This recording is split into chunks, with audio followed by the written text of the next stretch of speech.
विधानसभा का बजट सत्र चल रहा है और सदन में विधि व्यवस्था पर विपक्ष का हंगामा लगातार जारी है। वेल में आकर विपक्ष के विधायकों ने जमकर नारेबाजी की, सरकार से कई सवाल पूछे और कानून व्यवस्था पर सवाल उठाए हैं। तो बजट सत्र में हंगामे का दौर जारी रहा।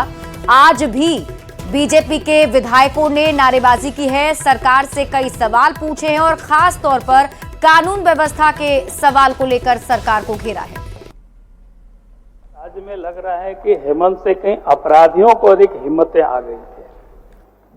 पिछले दिनों कोयला कारोबारी विपिन मिश्रा को यहां गोली मारी गई, फिर उसके बाद चान्हो में आनंदशील आश्रम में साधु समेत 2 लोगों की वहां हत्या कर दी गई।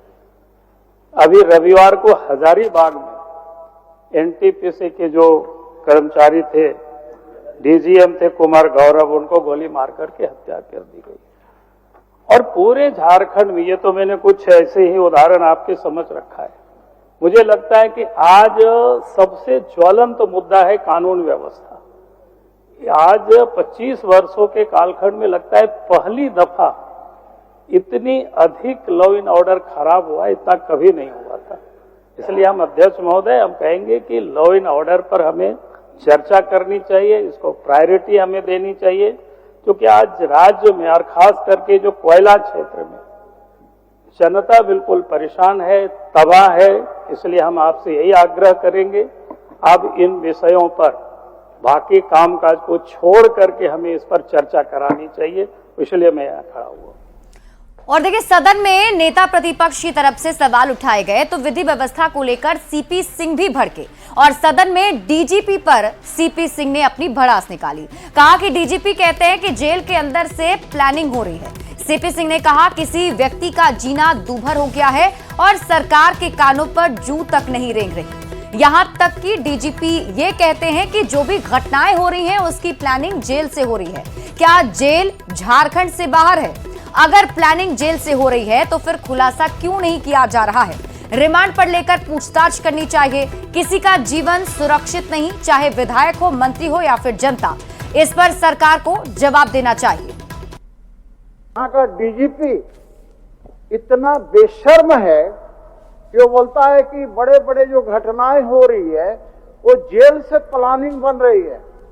तो जेल क्या भारत और झारखंड से बाहर है अध्यक्ष महोदय?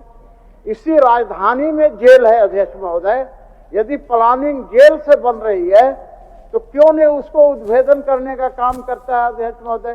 क्यों नहीं रिमांड पर लेकर उससे काम करने का काम कर रहा है अध्यक्ष महोदय? आज किसी का भी जीवन कोई भी सुरक्षित नहीं है, चाहे विधायक है, मंत्री है, आम जनता है, कोई भी नहीं है अध्यक्ष महोदय।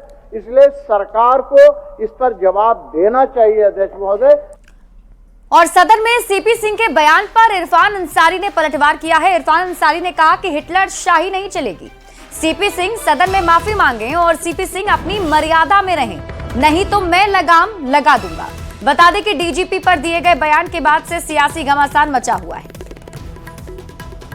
सीपी सिंह जो है वो बौखला गए हैं, इनका मानसिक संतुलन बिगड़ गया है और हमारे डीजीपी को गाली दे दिया उन्होंने, बेशर्म बता दिया। बताइए, एक संवैधानिक पद पर आप भी हैं, वो भी राज्य के डीजीपी हैं, अभी पूरा मीडिया में चलेगा बेशर्म।